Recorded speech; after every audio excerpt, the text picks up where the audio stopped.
Hi everyone. Today we have discussed about the history of class 7, chapter number 2.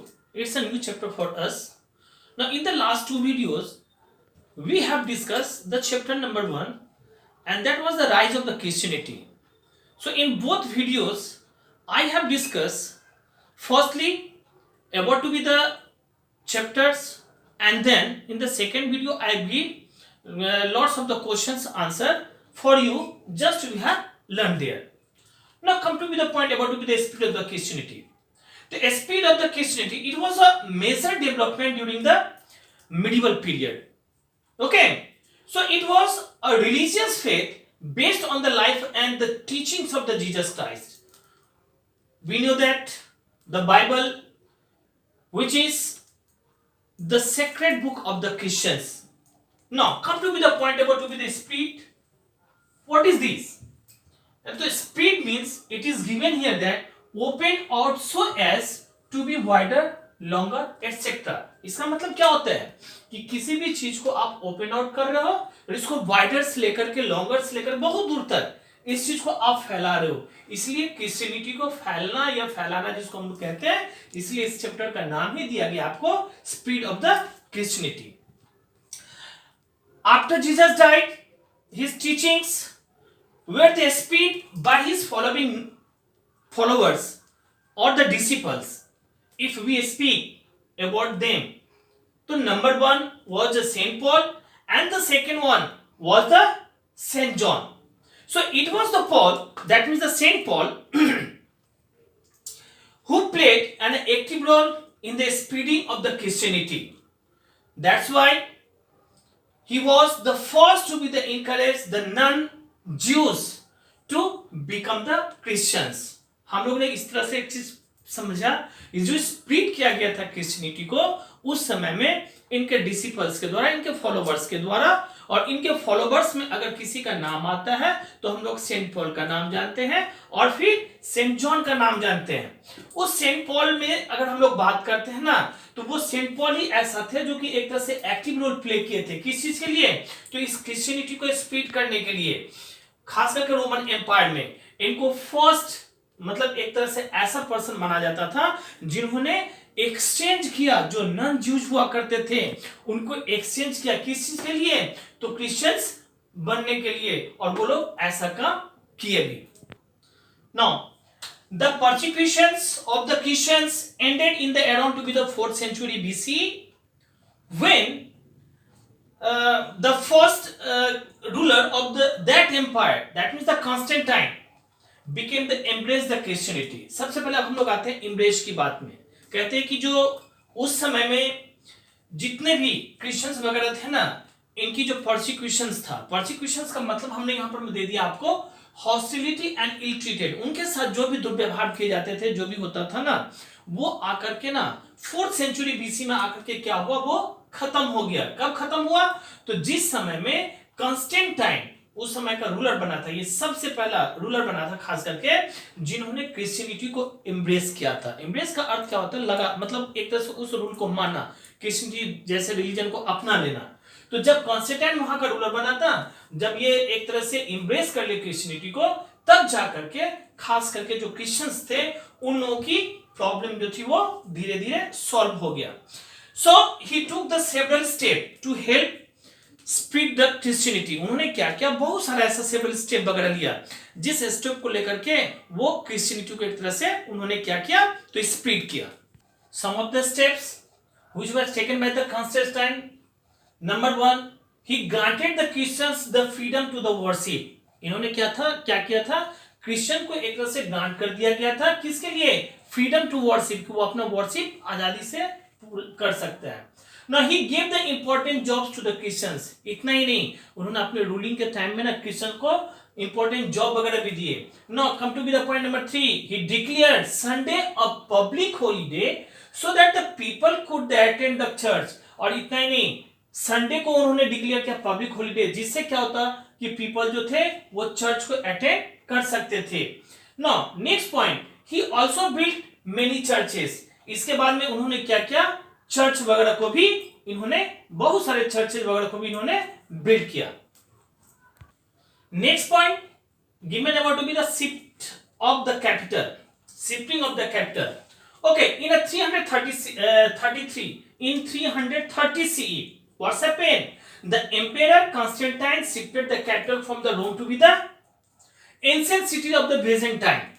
इन्होंने क्या किया, जो रोम पहले का जो था ना, वहां से अपने सिटी को, कैपिटल सिटी को चेंज करके फिर उन्होंने क्या किया, बिजेंटाइन के तरफ लेके चला गया. The new capital, the name was given to be the Constantinople. जो नया सा कैपिटल इन्होंने बनाया था उसका नाम रखा गया Constantinople, after the name of the Constantine. किसके नाम पर में? जो रूलर उस समय में कॉन्स्टेंटाइन हुआ करता था ना, उसी के नाम पर में इस चीज का नाम रखा गया. Okay, so it became a major commercial centre. ये जो उस समय में इन्होंने कॉन्स्टेंटिनोपल जो अपना एक कैपिटल बनाया था, वो एक तरह से मेजर सेंटर बन चुका था. किस चीज का सेंटर बन चुका था? तो कॉमर्शियल सेंटर बन चुका था. सो इन 391 CE, one of the Constantine's successor made the Christianity the official religion of the Roman Empire. और फिर 391 CE में आकर के वहां पर में जो एक क्रिश्चियंस के जो सक्सेसर थे उस समय में, कॉन्स्टेंटाइन के जो सक्सेसर खास करके थे, उन्होंने क्या किया था, तो ऑफिशियल जो रिलीजन था ना, वो रोमन एम्पायर का वो क्रिश्चियनिटी को खास करके बना देता था. जो रिलीजन इतने दिनों तक किसी चीज का पता नहीं था, उसको धीरे धीरे धीरे इस तरह से स्प्रेड की गई थी. Now in this chapter we have also focused some of the point about the medieval Europe. So you know that lots of event has also the witness to be the medieval period in Europe. Some of the names has been given there. First of the point given about the decline of the ancient Roman Empire. सबसे पहला point आपका दिया गया है कि उस समय में जो रोमन एम्पायर था, एंशिएंट रोमन एम्पायर, ये एंशिएंट रोमन एम्पायर क्या हो चुका था, डिक्लाइन हो चुका था. Now second point, the rise of the feudalism. उस समय में फ्यूडलिज्म, इसका हम लोग मीनिंग फिर करेंगे, पहले पॉइंट डिस्कस कर लेते हैं उसके बाद में. तो उस समय में जो राइज थी वो फ्यूडलिज्म का भी बड़ा था. Now the rise of the church as the most important institutions. उस समय में इवेंट के रूप में ये चीज भी देखा गया था कि बहुत सारे ऐसे चर्च वगैरह भी जो थे ना, वो राइज के थे, क्योंकि इनको इंपॉर्टेंट इंस्टीट्यूशंस माना गया था. Now the rise of the Islam, ये भी हुआ था उसी पीरियड में. आपका इस्लाम भी जो था वो राइज किया था. तो इस्लाम के बारे में, राइज ऑफ द इस्लाम के बारे में हम लोग अगले चैप्टर में पढ़ेंगे, लेकिन इसमें कुछ इवेंट्स वगैरह में इनका भी नाम दिया गया है. Now come to be the last point, the crusades and the so on. फिर क्रूसेड्स भी हुई थी और अलग अलग चीजें भी वगैरह भी थे. तो सारे के सारे पॉइंट्स वगैरह, इवेंट्स वगैरह हम लोगों ने देखा कि क्या क्या चीज जो था वो मिडिवल पीरियड जो था वो यूरोप में इस तरह से एक विटनेस के रूप में इन सारे के सारे इवेंट्स को देखा गया था. ओके, तो next point which we have discuss about the decline of the ancient Roman Empire. अब हम लोग जो डिस्कस करने जा रहे हैं वो है आपका कि किस तरह से ये जो एंशिएंट रोमन एम्पायर जो था ना, वो एक तरह से क्या हो चुका था, डिक्लाइन हो चुका था. So around 200 CE the Roman Empire began to be the decline. कितना में? 200 CE में आकर के, अराउंड इसके आसपास में आकर के जो एंशिएंट रोमन एम्पायर था ना, वो आपका क्या होने लगा, डिक्लाइन होने लगा. So there were the many causes for the decline of the empire. अगर हम लोग इस एम्पायर की बात करते तो बहुत सारा ऐसे कॉजेस वगैरह थे, ऐसे रीजन वगैरह थे. Some of the causes we have written here, I have written here. So that is the number 1 is the corrupt rulers. सबसे पहला जो पॉइंट आपका दिया गया है वो था आपका करप्ट रूलर्स का. मतलब जो भी रूलर बने थे वो लोग करप्ट होते चले गए थे. करप्ट का तो मतलब हम लोग बढ़िया से जानते हैं. Okay, now second point given about to be the frequent outbreak of the civil war.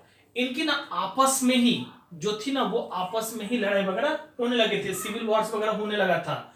Now next point given about to be the infighting among the soldiers and so on. और इतना ही नहीं, इनका जो अपना सोल्जर्स वगैरह था ना, उन सोल्जर्स वगैरह में भी जो थे ये लड़ाई जो था वो उस समय में चलने लगा था. अपने आर्मीज के वगैरह में इनकी लड़ाई होने लगी थी. But however the chief causes for the decline was, अगर हम लोग चीफ कॉजेस की बात करते हैं तो इनका जो डिक्लाइन का जो मेन कारण था, वो कारण अगर हम लोग देखें तो ससेज, खास करके उस समय में ये जो अटैक किया गया था जर्मनिक ट्राइब्स के द्वारा, उनके द्वारा हुआ था. और वो जर्मनिक ट्राइब्स में आपका आता था विसिगोथ, ओस्ट्रोगॉथ्स, वैंडल्स एंड फ्रेंक्स.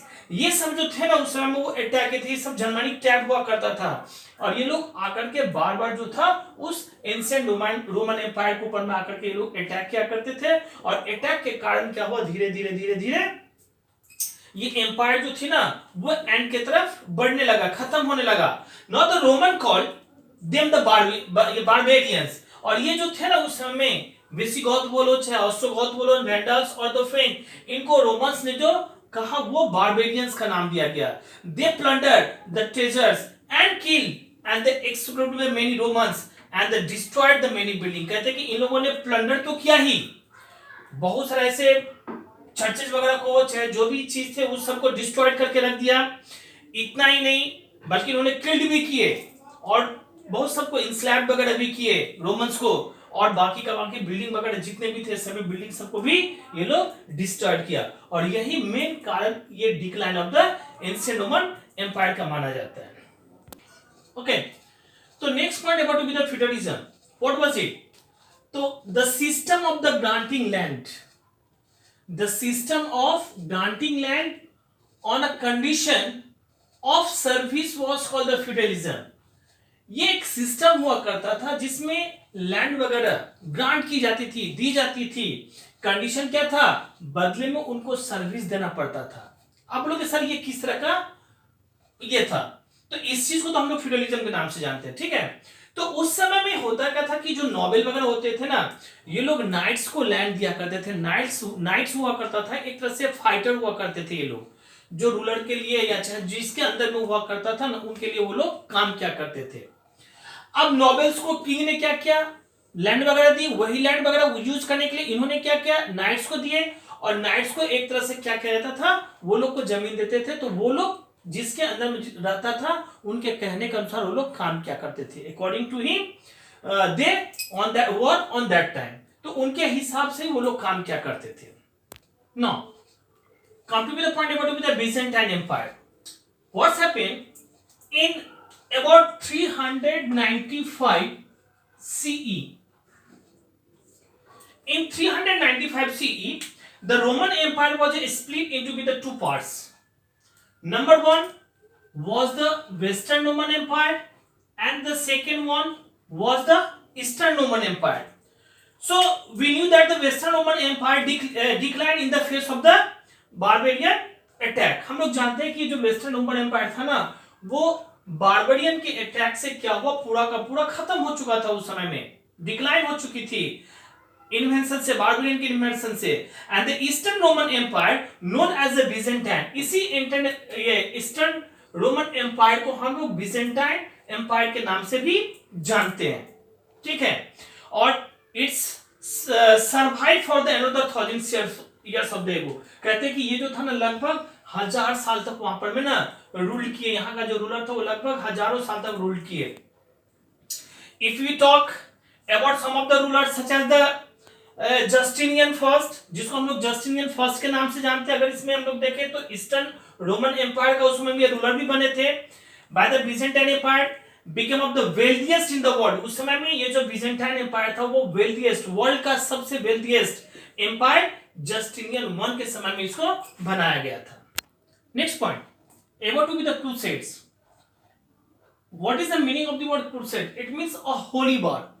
तो what's happened in this? The crusades were a series of the religious wars between the Christians and the Muslim, started primarily to secure the control of the holy sites. Holy sites means the name of a place that was the Jerusalem.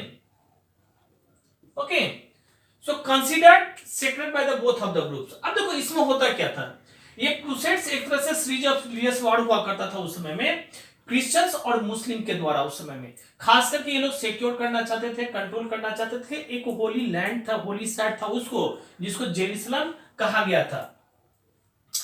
However, between 1096 to 1291, 1096 से लेकर के ये 1291 तक ये holy war जो था ना वो चलता रहा। 8 क्रूसेड्स वेयर द फॉट, और इसमें कम से कम 8 क्रूसेड्स जो थे ना इसके बीच में इन्होंने क्या किया, फॉट किया था, लड़ाई भी की थी। However, the Crusades were unable to recapture it, लेकिन इसके बावजूद भी क्रूसेड्स ने इसको रिकैप्चर नहीं कर पाया, फिर से कैप्चर इसको नहीं कर पाया। Next point about the monasteries and their impact.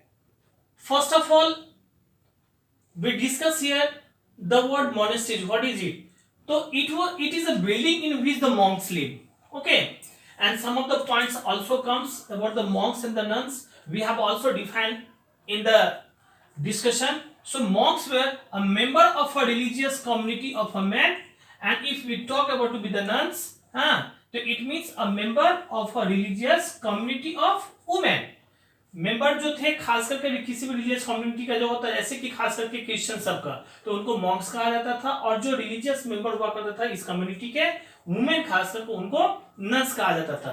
तो as the Christianity spread in a Europe many monasteries were the built. जैसे हम लोग जानते हैं कि क्रिश्चियनिटी जैसे जैसे स्प्रेड होने लगा यूरोप में, बहुत सारे ऐसे मोनेस्ट्रीज वगैरह बनाए गए थे. So there became the residence of the monks. वहां पर में इनों के लिए मॉन्क्स के रहने के लिए भी बहुत सारे घर वगैरह बनाया गया था.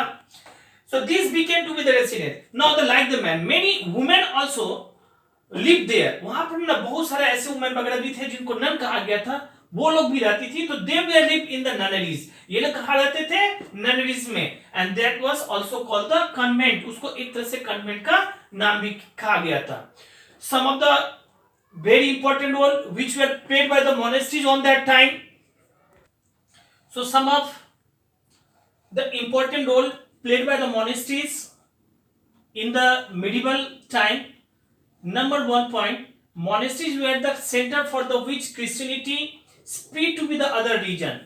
अब सबसे पहले पॉइंट दे दिया कि मोनेस्ट्रीज का एक सबसे बड़ा सेंटर माना गया था इसको, जहां से क्रिश्चियनिटी को ना एक तरह से स्प्रेड किया जाता था दूसरे रिलीजन में भी.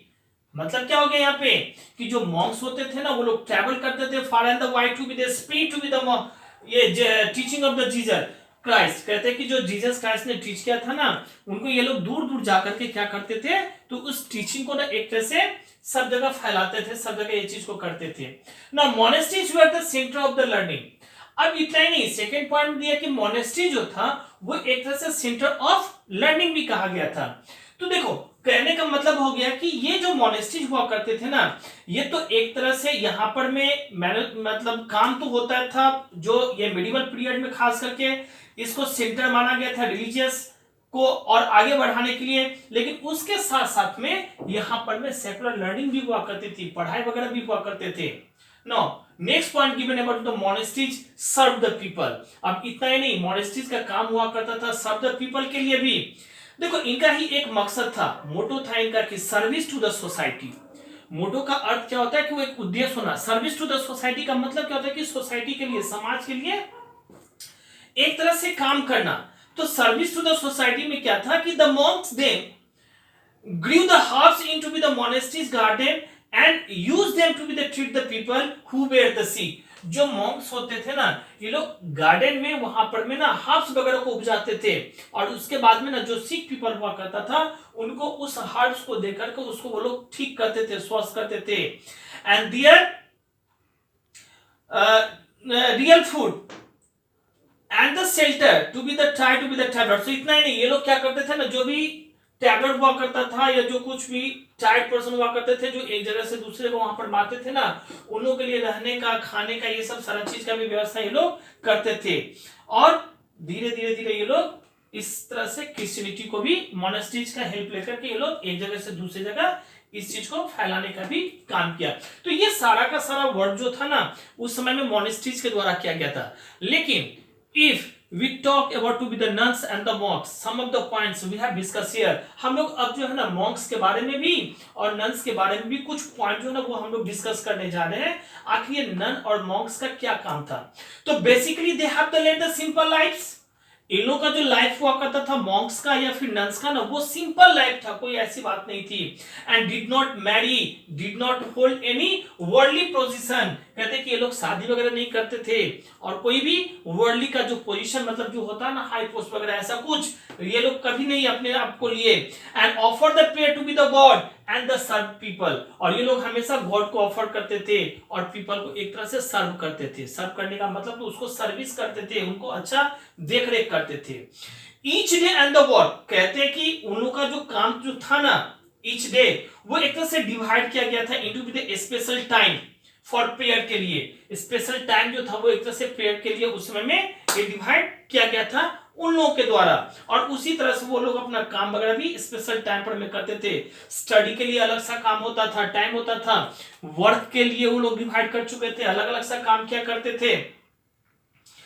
सम फेमस क्रिश्चियंस मॉन्क्स वेयर, अगर हम लोग कुछ फेमस क्रिश्चियंस मॉन्क की बात करते हैं तो जिसमें से सेंट फ्रांसिस का नाम आता है, सेंट बेनेडिक्ट का नाम आता है, सेंट ऑगस्टाइन का नाम आता है। ये सब सारे के सारे ना सब फेमस मॉन्क्स हुआ करते थे।